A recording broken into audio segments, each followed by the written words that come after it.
Mercedes'da yangi model-ku 2027-yilda sotuvga chiqargan Mercedes GT XX yoki GT 20 desak ham menimcha bo'lsa kerak.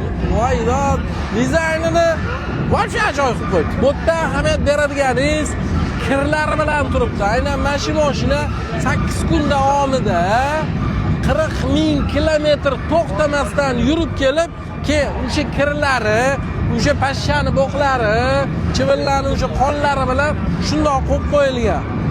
Kirlari bilan balonni ham ko'rayotgan bo'lsangiz, yuvilmagan holati. 40,000 kilometr yurgan mashina. Gap yo'qmi? Dizayniga bitta ahamiyat bering.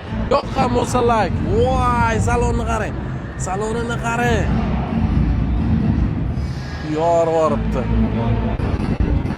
Orqa dizayneri ham takoy Ferrari'ga lekin o'xshatdim. Ferrari'larning eski modeli bor edi. Yoqdimi sizga ham? Yo takoy Xitoy dizaynlariga tortib ketdi deb o'ylaysizmi?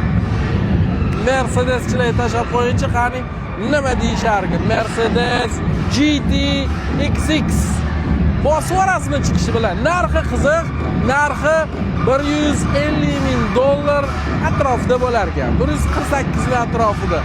Lekin narxiga zo'r. Bizga kirib kelishlari bilan taxminan 200 millga aylanadi-da.